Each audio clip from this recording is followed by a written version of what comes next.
Olá, meninos. Na aula de hoje, vamos estudar as estruturas de seleção.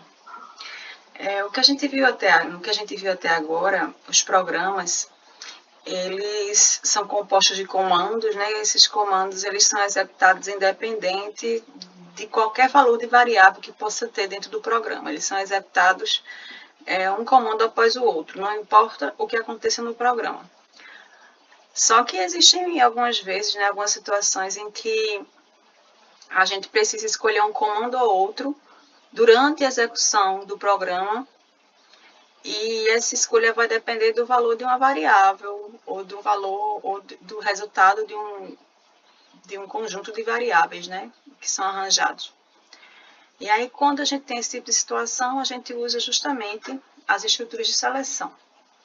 Então, as estruturas de seleção permitem a escolha de um grupo de ações a ser executado quando determinadas condições representadas por expressões lógicas ou relacionais são ou não satisfeitas. Quando a gente fala expressões lógicas ou relacionais, a gente está se referindo aos operadores lógicos, o AND, o OR e o NOT, e os operadores relacionais, o maior, menor, maior igual,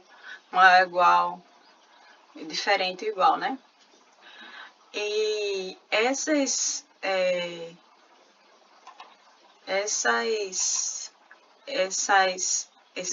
expressões lógicas relacionais, elas têm que dar verdadeiro ou falso. Por isso que fala assim, quando vai verdadeiro, a gente diz que elas são satisfeitas, né, as condições. Quando dá falso, diz que elas não são satisfeitas. E como é que a gente vai fazer, então, para que isso ocorra, né? Então, como eu disse a vocês, tudo ele gira em torno da condição específica que vai informar que vai ser verdadeira ou falsa, que vai ser ou não satisfeita. Então, essa condição é muito importante a gente entender como é que a gente vai montar ela, como é que ela funciona, né? Quais são os artifícios, quais são as ferramentas que eu tenho para poder montar essa condição? Então, essa condição é uma expressão lógica que, quando inspecionada, pode gerar um resultado verdadeiro ou falso. Então, quando ela for avaliada, ela vai dar um verdadeiro ou falso enquanto o programa estiver sendo executado. E aí, essas variáveis, os valores das variáveis, né, na hora que o programa estiver sendo executado, é que vão montar a expressão e dar esse valor verdadeiro ou falso. Então, se a condição ela for verdadeira, a ação C vai ser executada. Caso contrário, a condição for falsa, vai encerrar essa seleção. Então, pode ser uma ação também, né, que vai ser executada dependendo do valor verdadeiro da condição, ou um conjunto de ações. Né? E no caso da condição não ser executada, aí determinado trecho, né, determinado bloco não vai ser executado e outro vai ser executado, né, dependendo de como é que eu vou usar esse comando.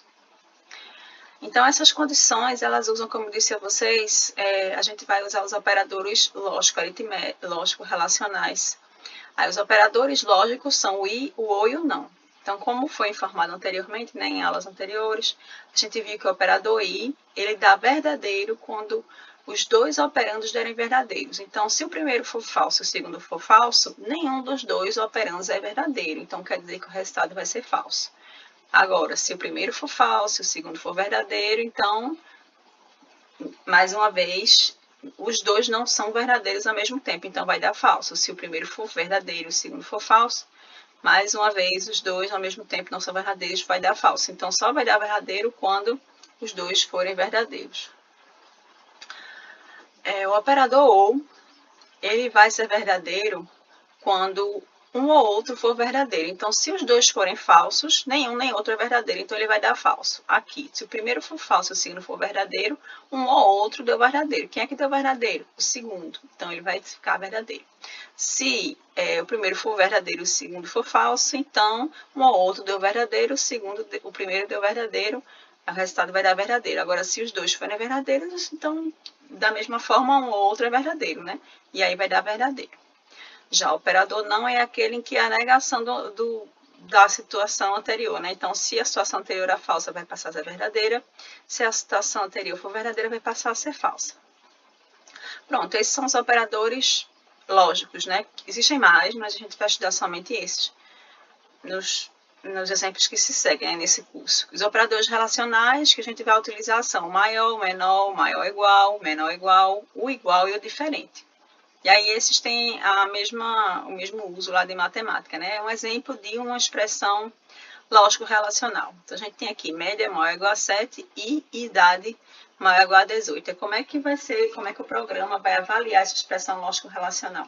Então, ela vai fazer o seguinte. Então, vai ter um valor para a média. Digamos que seja informado lá um valor 5 para a média. E um valor para a idade, 17. Então, como é que esse resultado aqui vai me dar um valor verdadeiro ou falso? Como é que vai ser avaliado? Então, ele vai perguntar 5 maior ou igual a 7, isso aqui vai me dar falso, né? Porque 5 não é maior ou igual a 7. E aí, depois ele vai perguntar, idade maior ou igual a 18, 17 maior ou igual a 18, falso. Então, ó, aí o que vai acontecer? Tem falso aqui, tem falso aqui. E tem o AND a ser usado, ainda a ser avaliado. Então, vai ficar F e F. Aí, vai se procurar aqui na tabela. FF dá o quê? Falso. Então, o resultado dessa expressão lógico-relacional, né, avaliada usando esses valores de variáveis, vai dar falso. Certo. Então, essa expressão aqui, esse exemplo de expressão, ele vai ser usado no comando, né, no comando if, para que um bloco de comando seja executado ou não. Então, se for verdadeiro, vai acontecer de uma forma, o comando if, se for falso, vai acontecer de outra. Aí, como é que funciona esse comando if? Então, existem várias formas de uso do comando if. A primeira delas, que a gente vai estudar a seleção simples. Então, a gente precisa testar uma condição antes de executar uma ação.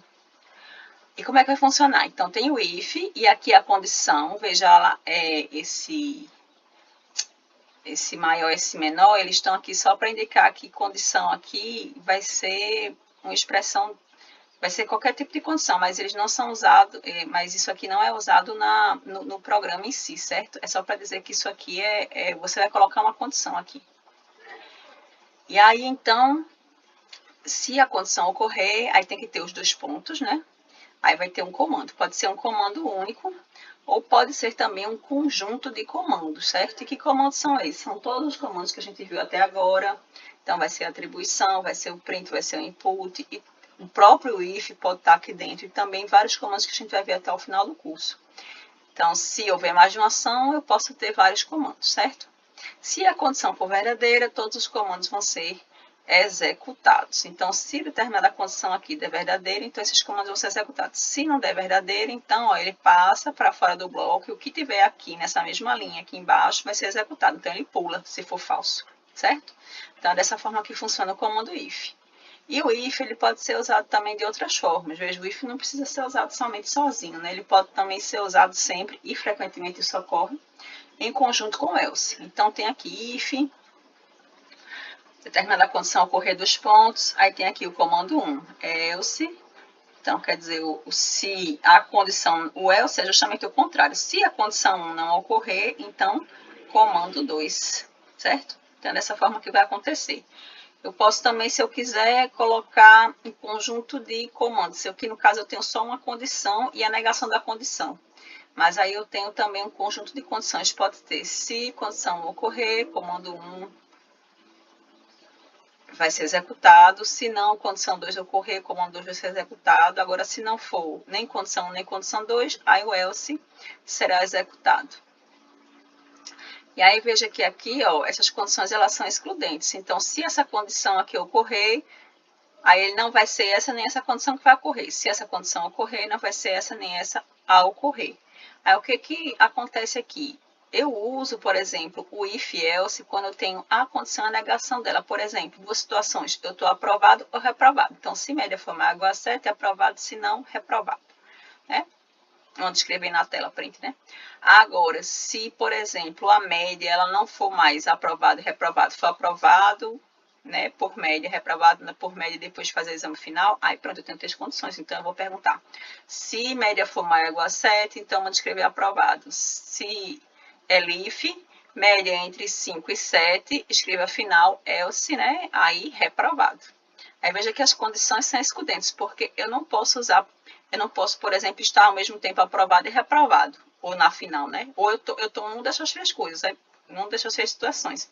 Então, aqui, eu estou usando realmente o if, elif, else, certo? Então, quando as condições são excludentes, a gente usa o if, elif, else.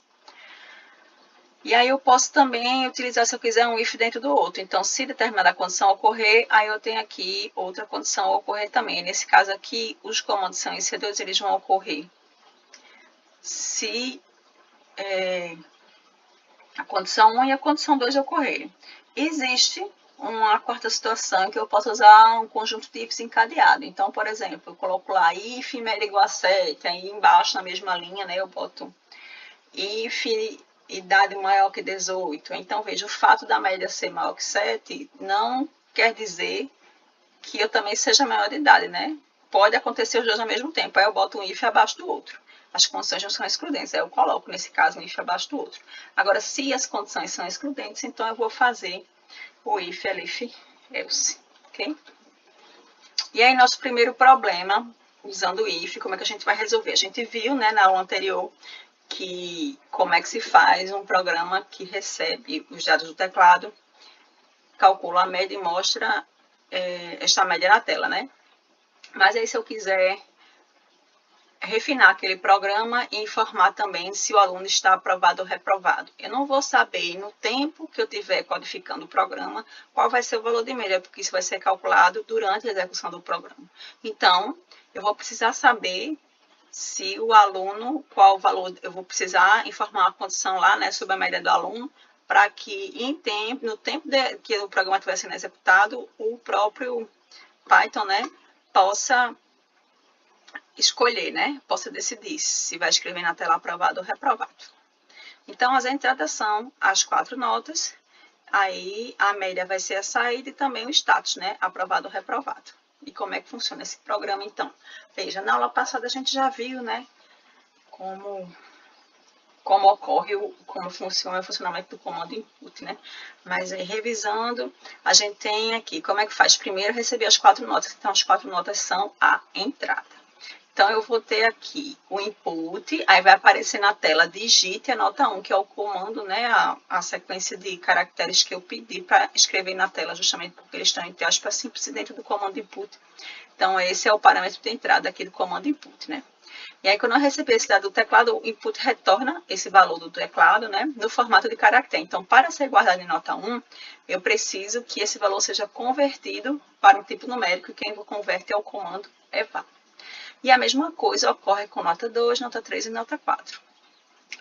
Então, pronto, aqui eu estou supostamente recebendo as notas do usuário, né, quando o programa estiver sendo executado, e aí o cálculo da média é realizado. Então, vai ter valor de nota 1, nota 2, nota 3, nota 4, dividido por 4. E só lembrando que a gente tem que ter aqui os parênteses justamente para que a gente possa primeiro fazer a soma e depois a divisão, visto que a divisão tem precedência sobre a soma, né? Então, se a gente não colocar os parênteses, o que vai acontecer é que ele vai fazer o seguinte. Vai fazer primeiro nota 4 dividido por 4, e depois o resultado ele soma com essas outras variáveis aqui, os valores das outras variáveis aqui, que não, e isso aí não vai resultar realmente na média aritmética, né? Então, por isso que a gente não pode esquecer o parênteses nesse caso, para poder alterar a precedência dos operadores de soma em relação à divisão. E aí, na saída, a média vai ser calculada, né? Então, aqui a média é no formato de float, no formato de um número real, mostre na tela o quê? O valor de média. Então, é informado, veja, na mesma linha. Então, tudo isso aqui é um bloco só. Então, se a média for maior ou igual a 7, escreva aprovado. Se não, isto é, a média é menor que 7, então vou escrever reprovado.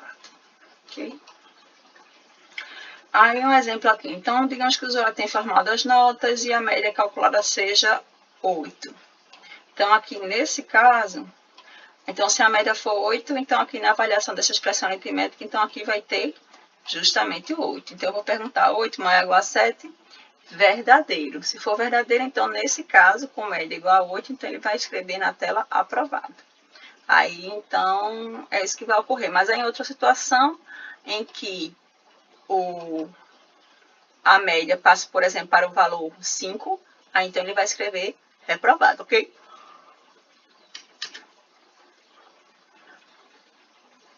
Então, uma coisa que a gente não deve esquecer é que, assim, a gente já tem aqui o if e o else, eles são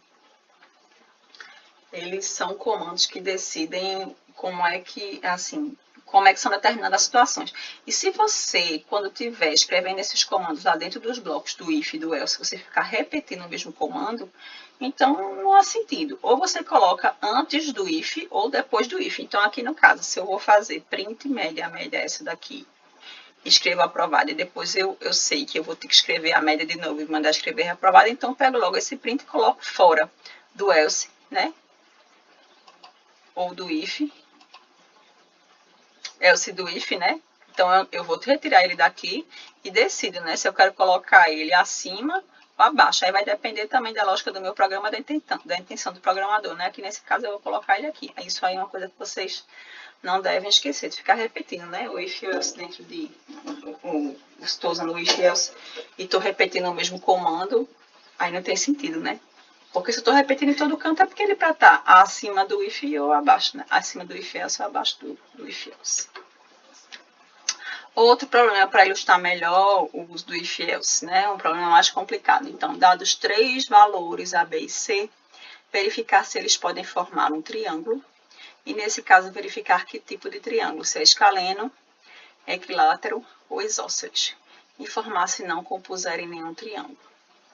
Então, veja, aqui são 3 valores, dados 3 valores. Toda vez que a gente vê um enunciado e diz assim, dados 3 valores, dado alguma coisa, dado alguma informação que o usuário deve receber. Então, aí a gente já tem indícios, né, que seja uma entrada. Então, os 3 valores A, B e C são entradas, e aí, então, a gente vai verificar se é um triângulo, e se é um triângulo, qual é o tipo, né? Se é escaleno, equilátero ou isósceles. No caso de não ser um triângulo, então tem que informar que não é um triângulo.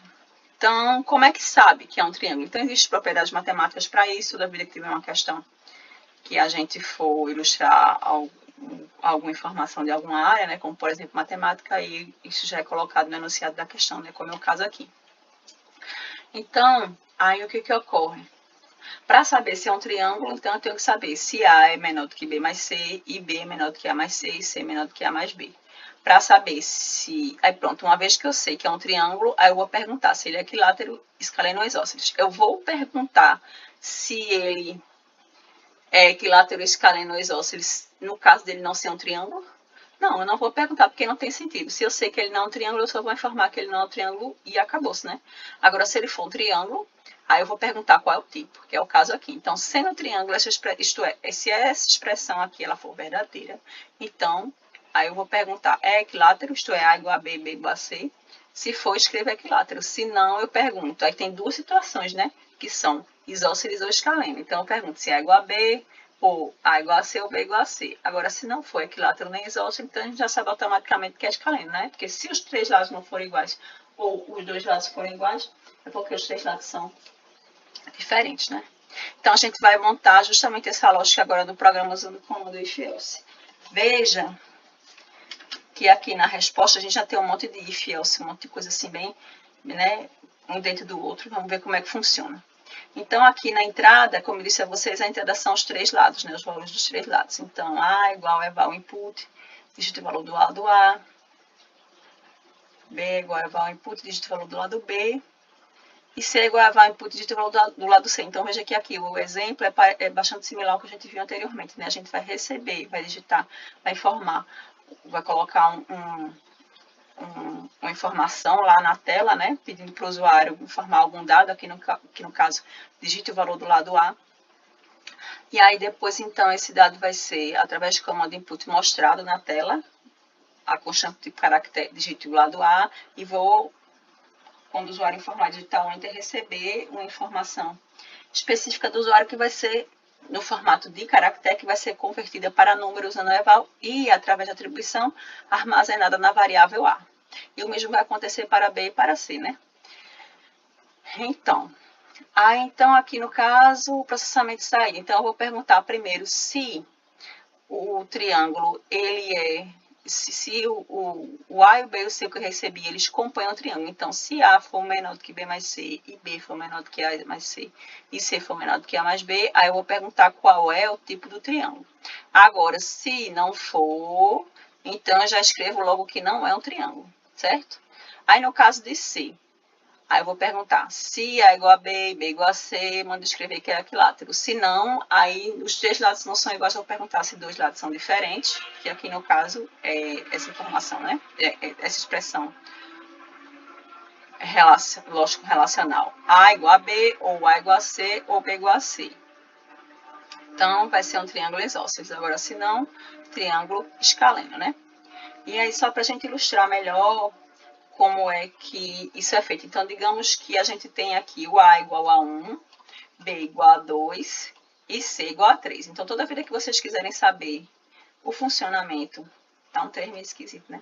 Toda vez que vocês quiserem saber o funcionamento de um programa específico, entender como é que funciona, aí a gente vai colocar valores para as variáveis e tentar executar passo a passo. Então, o que acontece aqui? Então, suponhamos que A igual a 1, A e B igual a 2 e C igual a 3. Então, aqui, 1 menor que 2 mais 3, aqui no caso é falso. Aí eu pergunto aqui, né? 2, aí A é 1 e C é 3. Então, 2 menor... Eita, desculpa. Aqui, 1 é menor do que 5, né? Então, aqui no caso é verdadeiro. Então, 2 é menor do que 1 mais 3, aí também é verdadeiro. E aqui no caso C, dá 3, A é 1 e B é 2. Então, 3 é menor do que 1 mais 2, aí vai dar falso. Aí, pelo funcionamento que a gente já sabe do comando AND, né, do operador lógico AND, ele vai dar verdadeiro quando todos forem verdadeiros. Então, V e V, aqui vai dar V, né, esses dois. Só que quando somar com esse F vai dar falso. Então, ele não vai fazer nada que tem nesse comando aqui, nesse bloco de comandos. Ele vai vir direto para o else e vai escrever na tela, não é um triângulo. Então, é desse jeito que vai funcionar com essas variáveis, certo? Ah, e outra coisa, quando vocês estiverem fazendo lá no Python, não pode esquecer de fazer a indentação, que é justamente esses espacinhos aqui, ó. Então, veja esse if aqui, está dentro desse if, como é que o Python sabe? Porque há um espaço aqui, esses if, elif, else, eles estão indentados, eles estão agrupados, justamente porque eles estão na mesma linha vertical. Aí, esses daqui também estão agrupados porque estão na mesma linha vertical, certo? Aí, eu sei que esse if, ele está ligado com esse else porque eles estão na mesma linha vertical. E esse if aqui está ligado por esse else porque eles estão na mesma linha vertical. Agora, se todo mundo tiver numa linha só e não houver indentação, aí o Python vai se atrapalhar, ele vai dar um erro.